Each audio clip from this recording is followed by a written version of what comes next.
Oi, galerinha do sétimo ano, tudo bem com vocês? Prof. Renata Tiroli, mais uma semana aqui. Semana super importante que nós vamos iniciar uma revisão bimestral. O que nós vamos revisar? Os capítulos 8 e 9 do nosso livro didático 3.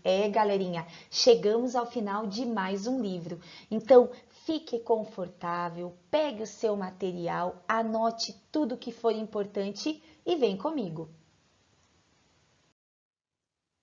E o que nós vamos fazer hoje então? Bom, nós vamos iniciar essa aula de revisão retomando a linguagem algébrica. Depois nós vamos resolver equações, inequações, situações que envolvem circunferência e círculo, diâmetro, raio e para finalizar vamos calcular áreas de figuras planas, calcular a área sozinha e usando a decomposição. Então tem muita coisa bacana, muita coisa interessante. Vamos iniciar? Bora lá começar então. Expressões algébricas. O que são as expressões algébricas, galerinha? Expressões algébricas são todas as expressões que são formadas, que contêm números, letras e operações. Quando nós temos letras na matemática, nós temos a linguagem algébrica. Alguns exemplos aí para vocês. 2,4x² é uma expressão algébrica a menor de todas, formada somente por um monômio, um único termo. 3x mais 5, uma expressão algébrica um pouquinho maior, dois termos. 3x o primeiro termo, 5 o segundo termo. Percebam que ambas as expressões, tanto a menor, o monômio, como a maiorzinha ali, que é um polinômio, nós temos números, letras e operações. Lembrando que aqui que nós temos uma expressão algébrica com um único termo, coeficiente numérico é o 2,4, é um número decimal. Pode ser qualquer número racional.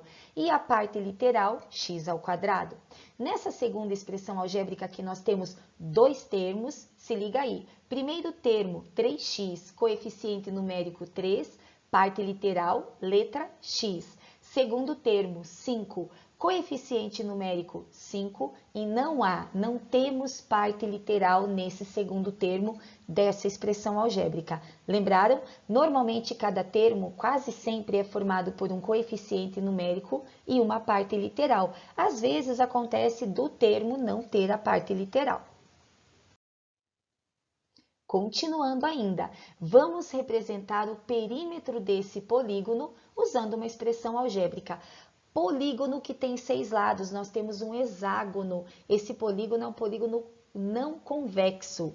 Vocês já aprenderam isso. Para a gente representar o perímetro desse polígono, nós sabemos que o perímetro é a soma das medidas de todos os lados do polígono. Vamos escrever essa soma então? Tanto faz por onde você comece, ok? Porque é uma adição, então a ordem não vai fazer diferença.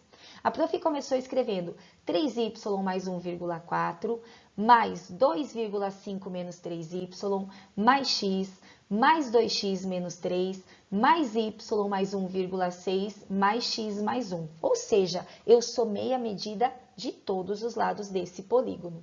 Percebam agora que nós temos termos semelhantes. O que são termos semelhantes mesmo? São termos que possuem a mesma parte literal, exatamente a mesma letra. E aí, eu deixei destacado em azul os termos semelhantes que possuem a parte literal y. 3y, menos 3y e mais y. Esses termos semelhantes eu posso simplificar, eu posso reduzir, eu posso juntar. Quando agora eu destaquei em vermelho todos os termos que não possuem parte literal, esses termos também são semelhantes, pois não possuem parte literal, então eu também posso juntá-los. Sobrou ali os termos que têm parte literal x, que são termos semelhantes. Então, use cores diferentes, é uma estratégia para você não esquecer nenhum termo, ok? Vamos juntar os termos semelhantes, começando por y. Olha lá, 3y com menos 3y dá zero. São termos opostos ou simétricos. Então, do y sobrou somente um y. Agora, eu vou juntar tudo que tem parte literal x. X mais 2x dá 3x, mais x, 4x. Agora, somando, juntando todos os números que não possuem parte literal, termos independentes. 1,4 mais 2,5 dá 3,9. 3,9 menos 3 inteiros dá 0,9. 0,9 mais 1 inteiro dá 1,9. 1,9 mais 1,6 dá 3,5. Ou seja, simplificamos uma expressão algébrica que tinha vários termos, um polinômio, para uma expressão algébrica de somente 3 termos. Galerinha, isso aqui que a gente acabou de fazer é reduzir, simplificar uma expressão algébrica, é encontrar uma expressão equivalente menor. Simplificar uma expressão algébrica é escrever outra expressão equivalente na sua forma reduzida. Molezinha, né? E para a gente fechar essa parte, esse resumo de expressões algébricas, nós vamos falar um pouquinho de valor numérico de uma expressão algébrica. Galerinha, uma expressão algébrica nós não resolvemos, nós podemos sim calcular o seu valor numérico. Então, o que eu fiz? Eu peguei aquela expressão algébrica que eu escrevi no item anterior, quando eu representei o perímetro dela por essa expressão algébrica, e agora acompanha aí. Nós vamos calcular o valor numérico dessa expressão quando x igual a 2 e y igual a 1,5. Então, para a gente calcular o valor numérico de uma expressão algébrica, sim, nós precisamos saber o valor das variáveis ou da variável, das letras ou da letra. Isso o exercício nos dá quando temos que calcular o valor numérico. Observe o que a prof vai fazer. Copiei a expressão y mais 4x mais 3,5. Eu vou substituir, eu vou trocar as letras, as variáveis, pelos valores dados no exercício. Portanto, eu troquei o y por 1,5, mais 4 vezes o x, 4 vezes 2, troquei o x por 2, mais 3,5. No momento que eu troquei, galerinha, as variáveis, as letras, por números, eu deixei de ter uma expressão algébrica e passei a ter uma expressão numérica. E aí a gente resolve normalmente respeitando a ordem das operações. A prof vai começar resolvendo a multiplicação. 1,5 mais 4 vezes 2, 8, mais 3,5. Agora eu vou somar tudo. 1,5 mais 3,5 dá 5. 5 mais 8 inteiros dá 13. Portanto, valor numérico dessa expressão algébrica, 13. Então, valor numérico é um único número que nós encontramos trocando, substituindo as letras por números. E agora a gente vai retomar equações, assunto super importante. Que são equações? São igualdades algébricas que contêm expressões com um ou mais elementos desconhecidos, que são representados por letras, que são as nossas incógnitas, galerinha. Nós temos aí uma equação. 3a mais 5 é igual a 7a mais 3 menos b.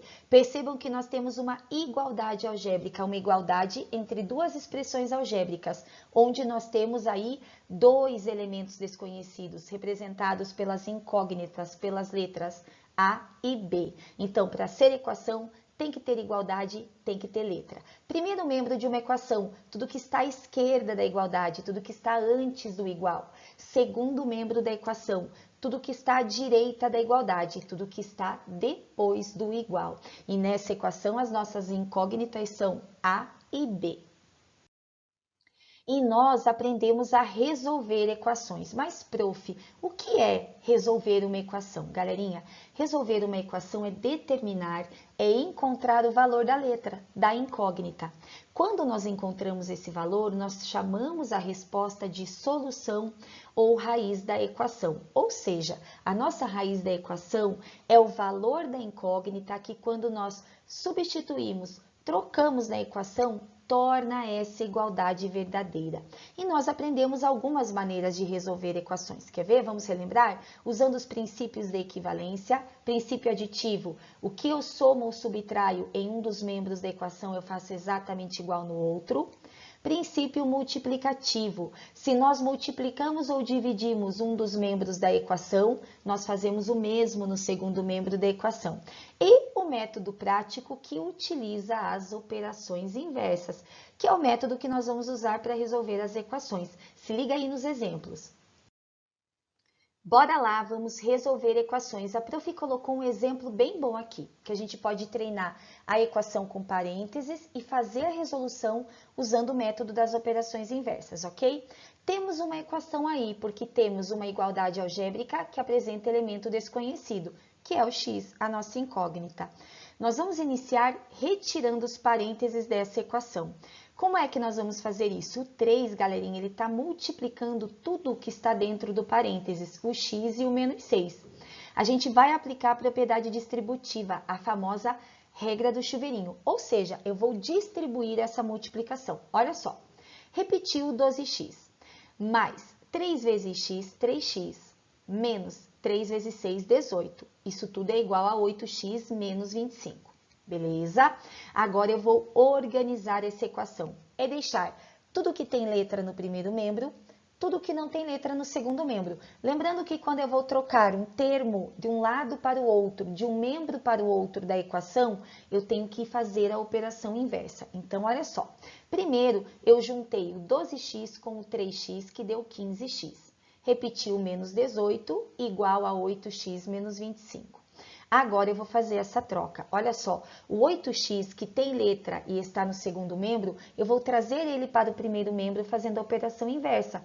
Ele estava somando, vai vir para cá, subtraindo. Já o menos 18, que não tem parte literal, não tem letra, eu vou jogar para o segundo membro, fazendo a operação inversa. Era menos 18, passou para lá, mais 18. Vamos fazer isso? Olha lá. 15x menos 8x, no segundo membro eu já tinha o menos 25, passou para lá, mais 18. Agora eu vou resolver separadamente cada um dos membros, cada um dos lados da equação. 15 menos 8 dá 7, 7x, igual menos 25 mais 18. Sinais diferentes, subtrai e fica o sinal do maior. Menos 25 mais 18, menos 7. E agora, galerinha, eu vou isolar o x. O 7 que está multiplicando passou dividindo. Ficamos com menos 7 dividido por 7, que vai dar menos 1. Ou seja, a solução ou raiz da nossa equação é menos 1. O valor que eu troco o x é menos 1 e torna essa igualdade verdadeira. Olha o solzinho brilhando ali. Finalizamos a resolução dessa equação. Bom, galerinha, nós estudamos as equações e agora a gente vai rever as inequações. Inequações são desigualdades algébricas. Perceberam a diferença já? Equação, igualdade algébrica. Inequação, desigualdade algébrica, que também contém expressões com um ou mais elementos desconhecidos chamados de incógnitas. Olha os exemplos que a prof trouxe aí. X mais 3 é maior que 5. Olha a desigualdade maior. 5 menos 2x é menor ou igual a x mais 23. Percebam que nós temos desigualdades. Quais são os símbolos de desigualdades? Maior, menor, maior ou igual, menor ou igual. Assim como nas equações, o primeiro membro é tudo que está antes da desigualdade e o segundo membro, tudo que está depois da desigualdade. Olha lá, x é a nossa incógnita nessas inequações. E em uma inequação nós podemos ter infinitos valores. Imagine que eu resolva a inequação e obtenho x maior que 3. Ou seja, x pode assumir vários valores que são maiores do que 3. 4, 5, 6, 6,1, 6,7 mil. Portanto, nós temos infinitas soluções. Vamos resolver as inequações. Da mesma maneira que nós resolvemos a equação, nós vamos resolver a inequação. Ou seja, a gente pode aplicar o princípio aditivo, multiplicativo ou as operações inversas. Lembrando que a inequação tem desigualdade. Vamos lá então? Olha lá o exemplo. 9 mais 7x é maior do que 2x mais 24. É uma inequação porque tem letra e tem desigualdade. Eu vou organizar essa inequação. Eu vou deixar tudo que tem letra no primeiro membro, tudo que não tem letra no segundo membro, usando a operação, as operações inversas. Bora lá então. 7x já está no primeiro membro. Eu vou trazer o 2x para o primeiro membro, trocando a operação, menos 2x. Maior, 24 menos 9. Eu trouxe o 9 positivo do primeiro membro para o segundo membro, invertendo a operação. Então, vamos lá. 7x, olha lá, galerinha, menos 2x deu 5x. Maior que 24 menos 9 deu 15. Ou seja, galerinha, agora eu vou isolar a incógnita. O 5 que estava multiplicando passará dividindo. Eu vou ficar com x maior que 15 dividido por 5, ou seja, x maior que 3. E atenção, a solução dessa equação é qualquer valor maior que 3. E aí fique atento ao conjunto que o exercício pede. Se for o conjunto dos números naturais inteiros, 3 maiores que 3, 4, 5, 6, 7, infinitos. Se for o conjunto dos racionais, números maiores do que 3, 3,1, 3,2, 4, 4,7, infinitas soluções. Ufa! Agora que nós finalizamos o capítulo 8, a retomada de conteúdos de equações e inequações, nós vamos agora rever o capítulo 9. Acompanhe agora com muita atenção a teoria, a parte de conceitos de círculo e circunferência. Então vamos lá, vamos falar dessa figura geométrica tão legal que é o quiclus. Quiclus que se assemelha muito à palavrinha círculo. Então nós vamos falar agora do círculo. Além do círculo, nós também vamos falar sobre a parte periférica do círculo, que nós chamamos de circunferência, que em grego a gente fala periféria. Palavrinha, pessoal, que se assemelha a perímetro.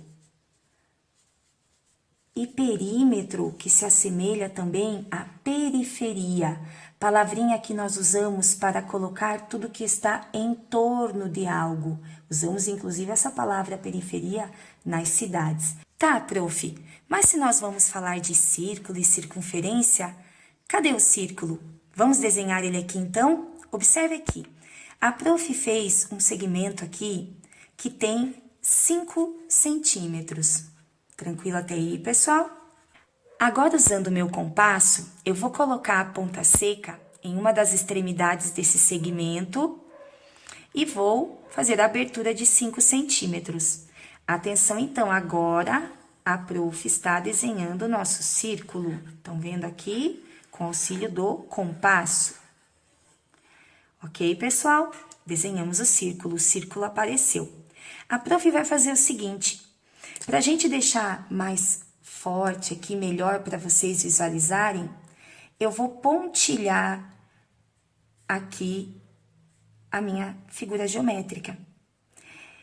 E aí, aproveitando, enquanto a prof está pontilhando, essa parte periférica em torno do círculo, que representa o perímetro dele, recebe o nome de circunferência. A circunferência, galerinha, ela é formada por infinitos pontos. Estão vendo aqui? Então, nós temos essa parte periférica que contorna, que é o perímetro. Então, também nós podemos associar o perímetro ao contorno, ao comprimento. Ela é a parte de fora, a parte que é formada por infinitos pontos. Então, aqui nós temos a nossa circunferência. Ok? Tranquilo, né? E aí, nós temos alguns elementos dentro do círculo, na circunferência. Quais são esses elementos? O primeiro deles aqui, nós já fizemos quando iniciamos a figura, o centro. O centro, ele é um ponto fixo que fica equidistante de todos os infinitos pontos que formam a circunferência.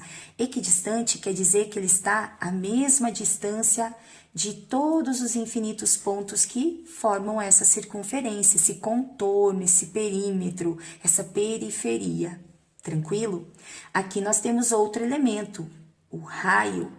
O raio que eu iniciei falando para vocês que correspondia a 5 centímetros. O raio é o segmento que parte do centro e chega em um ponto qualquer da nossa circunferência. Ou seja, como a circunferência é formada por infinitos pontos, eu posso ter infinitos raios. Se vocês olharem com atenção, aqui, pessoal, nós temos outro raio.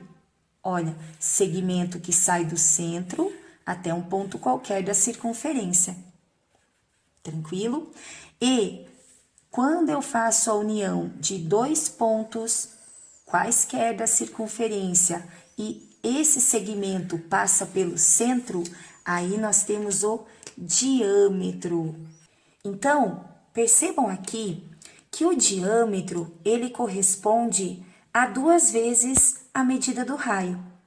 O diâmetro é o dobro do raio. Se o diâmetro é o dobro do raio, o raio corresponde à metade do diâmetro. Essa relação, pessoal, é bem importante, ó. O raio, ele corresponde à metade do diâmetro. Olha lá. E se o raio é a metade do diâmetro, portanto, então o diâmetro corresponde a 2 vezes a medida do raio. Olha lá. O diâmetro é o dobro do raio. Tranquilo até aí? Além do centro, do raio e do diâmetro, nós temos também a corda. O que é a corda, pessoal? A corda é o segmento que une 2 pontos quaisquer da circunferência. Só que a corda é um segmento que não passa pelo centro, como o diâmetro. O diâmetro, na verdade, é a maior corda de uma circunferência. A diferença do diâmetro para a corda é que o diâmetro passa obrigatoriamente pelo centro da circunferência. Então, aqui nós temos uma corda. Tranquilo, gente? Fácil, né? E para fechar, nós vamos falar de arco. Imagine que aqui eu vou dar nome para esse ponto aqui. Ponto A e aqui ponto B. Essa união de todos os pontos que formam esse pedacinho da circunferência entre os pontos A e B recebe o nome de arco. Tranquilo, gente? Então, quais são os elementos do círculo da circunferência? Nós temos o centro, que é o ponto que está fixo e equidistante à mesma distância de todos os infinitos pontos que formam a circunferência, raio e diâmetro. Lembrar que o raio é metade do diâmetro e o diâmetro é o dobro do raio. Corda, segmento que une 2 pontos quaisquer da circunferência e não passa pelo centro. E arco, reunião de todos os pontos que estão entre 2 pontos quaisquer de uma circunferência. O círculo, pessoal, se nós formos pintar, ele equivale à superfície. O círculo é isso aqui, a área compreendida entre o contorno, a circunferência, o perímetro. Vamos lá, então, retomar alguns conceitos importantes. Elementos. Centro, ponto fixo que está equidistante de todos os pontos da circunferência. Raio é o segmento de reta com uma extremidade no centro e a outra em um ponto qualquer da circunferência. Diâmetro é a corda que passa pelo centro da circunferência, é a maior corda, né? Corda é o segmento de reta cujas extremidades pertencem à circunferência.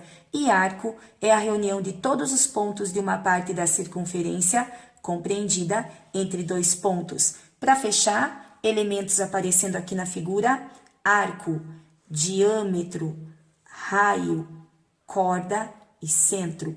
Lembrar que a circunferência é formada por infinitos pontos, que o círculo corresponde à área, que a circunferência é o perímetro, é a periferia, o contorno, o comprimento. Diâmetro é a maior corda da circunferência e numa circunferência nós temos infinitos raios.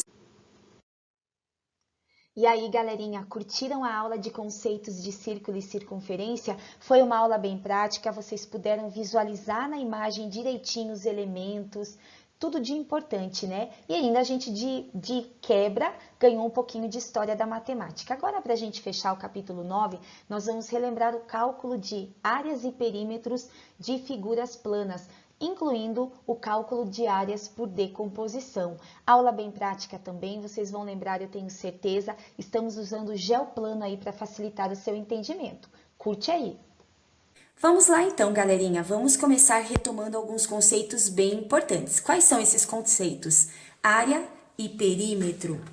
Olha só, perioche, palavrinha grega que representa área, que corresponde à superfície de uma figura, de um polígono. Lembrar da palavrinha periféria, periféria que representa perímetro, perímetro que é o contorno, em torno de. Então, vamos retomar. Aqui nós temos o polígono quadrilátero quadrado. Como é que nós calculamos a área do quadrado que vocês já aprenderam? Multiplicamos lado pelo lado, lados congruentes ou lado ao quadrado. Retângulo.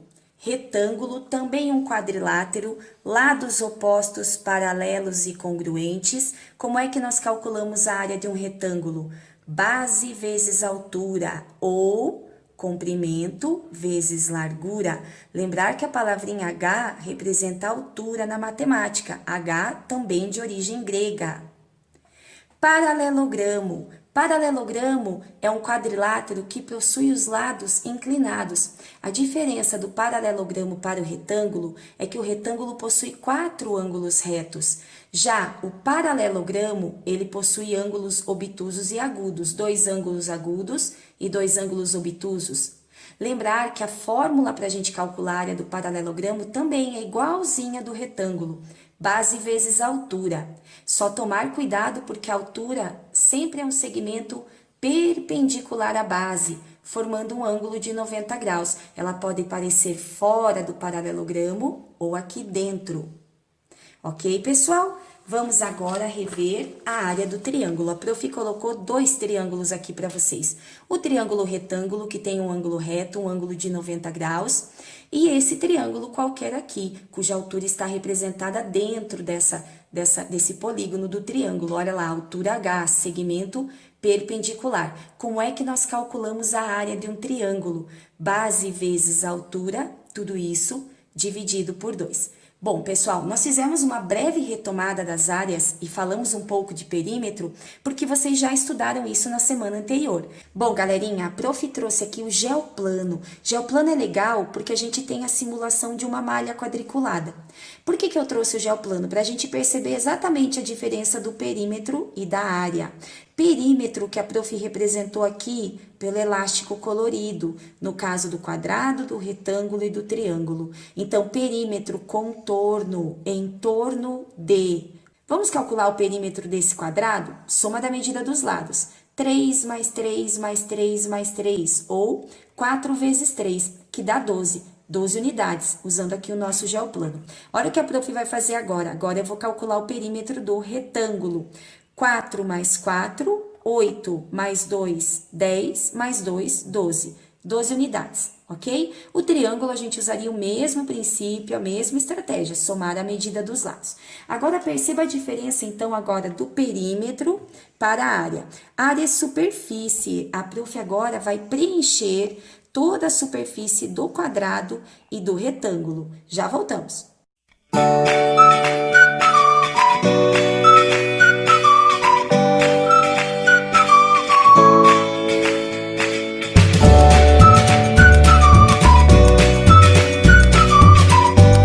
Beleza, galera? Preenchemos a superfície do quadrado e do retângulo. Agora, observe a diferença. Quando nós preenchemos a superfície do quadrado, nós ficamos com 3, 6, 9 unidades, aqui no caso de área. Dá certo se a gente for calcular usando a fórmula. Área do quadrado, lado vezes lado, ou lado ao quadrado. 3 vezes 3, 9 unidades de área, ok? Olha o retângulo. Agora, nós ficamos com 2, 4, 6, 8. A área desse retângulo, a superfície dele, é de 8 unidades de área. Diferente do nosso perímetro, que tinha dado 12. Então, perímetro, contorno, área, superfície, preenchemos os polígonos. Agora, atenção no triângulo, galera. Nós aprendemos que para calcular a área do triângulo, a gente faz base vezes a altura e divide por 2. Olha o que a prof vai fazer. Eu vou transformar esse triângulo num retângulo e vou preencher a superfície dele. Acompanhe aí.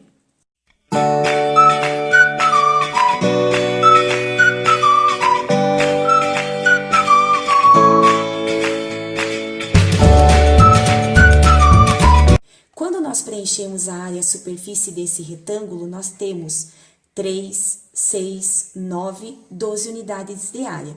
Quando nós traçamos uma diagonal no retângulo, dividindo esse retângulo em 2 triângulos, nós estamos dividindo a área exatamente na metade.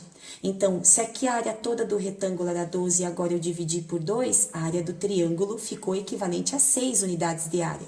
Ou seja, 3 vezes 4, 12, dividido por 2, 6.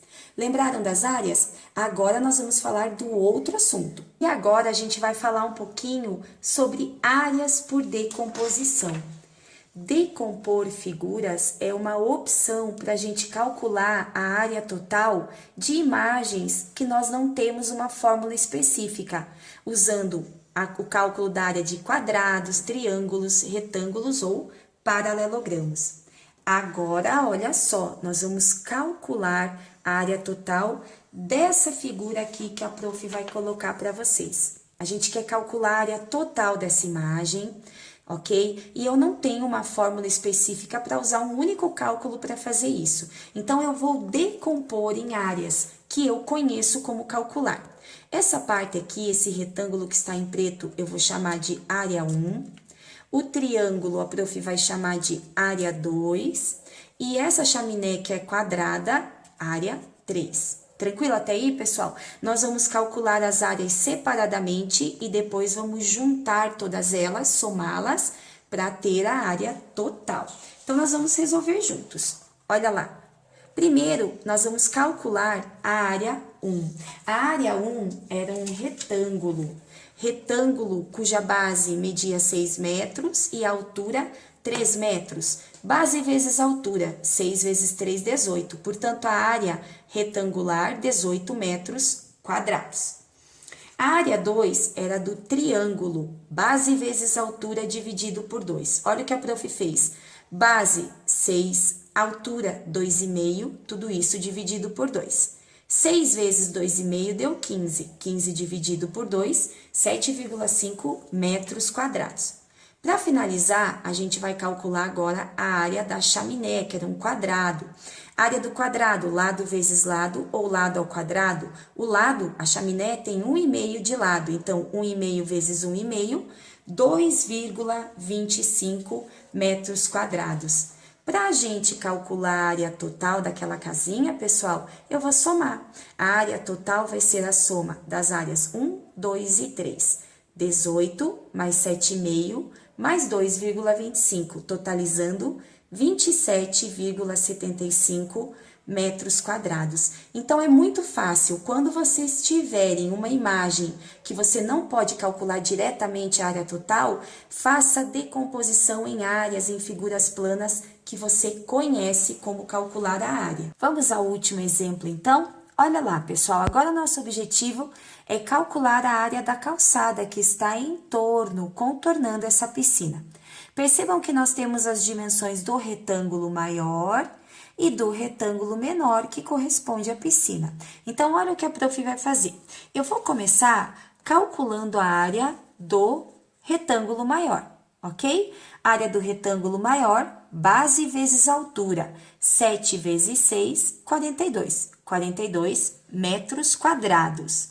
Agora, eu vou calcular a área do retângulo menor, que corresponde à piscina. Atenção lá, base vezes altura, 5 vezes 4, que deu 20 metros quadrados. Para a gente calcular somente a área que foi pedido aqui, olha, galerinha, a área da calçada em torno da piscina, eu vou pegar a área desse retângulo maior e vou tirar a área do retângulo menor, que corresponde à piscina. Olha só, então.